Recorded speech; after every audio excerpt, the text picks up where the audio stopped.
நண்பர்களே இதுதான் பார்த்தீங்க அப்படின்னா இந்த கடிச்ச ஆப்பிள். ஆக்சுவலாக இது வந்து எங்கள் எடிட்டர் வந்துட்டு இந்த மேக் புக் வாங்கியிருக்காப்புல. அவர் எடிட் பண்ணாத நேரங்களில் நான் வந்து இதை பயன்படுத்தி இருக்கேன். இப்போதான் புதுசாக ஏதோ அப்டேட் கொடுத்துருக்கான் போல, கண்ணாடி அப்டேட்டு. கண்ணாடி மாதிரி இருக்குது நண்பர்களே. சரி, அதை சொல்கிறதுக்காக நான் இப்போ வரல. இதில் எனக்கு ரொம்ப பிடிச்ச விஷயம் என்னன்னு பார்த்தீங்கன்னா வச்சுக்கோங்களேன், அப்பப்போ நான் சார்ஜ் போட்டு தான் யூஸ் பண்ணிக்கிட்டு இருக்கேன். இதுதான் பார்த்தீங்கன்னா அவங்க கொடுத்த சார்ஜரு பாக்ஸோடு வருது. ஆனால் இப்போ இதை கனெக்ட் பண்ணுறேன்னு வச்சுக்கோங்க, இப்போ நாமலாம் இந்த யூஎஸ்பி கேப்லாம் கனெக்ட் பண்ணுறேன்னு வச்சுக்கோங்களேன், உள்ள தள்ளி அமுக்கணும். பட் இது அப்படி இல்லை நண்பர்களே. பக்கத்தில் கொண்டு போனால் பாருங்கள்,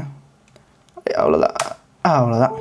அதுவும் வந்து இப்போ க்ரீன் எரியுது. க்ரீன்னா பார்த்தீங்கன்னா பேட்டரி வந்து ஃபுல்லாகி போச்சு. இப்போ பார்த்தீங்கன்னா இப்போ ரிமூவ் பண்ணுறதுக்கு பார்த்துக்கோங்க, எடுத்து பார்த்தோம்னா வரவே இல்லை. சரி, இது என்னவா இருக்கும்? ஒரு வேளை நம்ம எடிட்டை ஃபோன் பண்ணி கேட்டுட்டு அப்புறம் ரிமூவ் பண்ணலாமா? ஏன்னா அதை உடஞ்சி போச்சு நம்மகிட்ட காசு கேட்பாங்க. ஸோ அதனால கொஞ்சம் பொறுமையாக ஹேண்டில் பண்ணலாம்னு சொல்லிட்டு லைட்டாக கீழே அமுக்கி பார்த்தேன். அப்படியே ஈஸியாக வந்துருச்சுங்க. அதுக்கப்புறம் யூடியூப்ல போய் தேடினதுக்கப்புறம் ஆக்சுவலாக இப்படி தான் ரிமூவ் பண்ணணுமா. இதில் மேக்னெட் பார்த்தீங்கன்னு வச்சுக்கோங்களேன், பயங்கர ஸ்ட்ராங்காக கொடுத்துருக்கோம். அதுவும் உள்ளதாக இருக்குது, பயங்கரமாக விட்டுது நண்பர்களே. இப்போ நான் இழுக்கிறேன். ஆக்சுவலாக அந்தளவுக்கு ஸ்ட்ராங்காக இருக்குதுன்னு சொல்கிறேன். இதே நம்ம லேப்டாப்பாக இருந்தால் நல்லா தொங்கி காட்டலாம். பட் இது அடுத்தவங்க லேப்டாப்பு, அதனால் கொஞ்சம் பார்த்து தான் ஹேண்டில் பண்ணணும். அப்புறம் இந்த வீடியோ பார்த்துட்டு இதுக்கப்புறம் கொடுக்க மாட்டாங்க எடிட் பண்ணுறதுக்கு. இதில் மேலே பார்த்தீங்கன்னா ஸ்கின் கூட ஒட்டியிருக்கேன். நான் தான் ஒட்டி கொடுத்தேன், ஆனால் திரும்பி வந்துருச்சு. நண்பர்களே, இதை வந்து திருப்பி நான் ஒட்ட வைக்கும் போது டீட்டெயிலாக ஒரு வீடியோ போடுறேன். இன்கேஸ் யாராவது ஸ்கின் வாங்கி ஒட்ட வைக்கிறீங்கன்னா எப்படி ஒட்டலாம், என்ன ஏதுங்கிறத பற்றி அதை டிஸ்கஸ் பண்ணலாம். அதுக்கப்புறம் இங்கே பார்த்தீங்களா, இது கூட நான் தான் ஒட்ட வச்சு கொடுத்துருக்கேன். இது எதில் ஒட்டியிருக்கேங்கிறத நான் அடுத்த ரீலில் சொல்கிறேன். அடுத்த வீடியோவில் மீட் பண்ணுறேன்.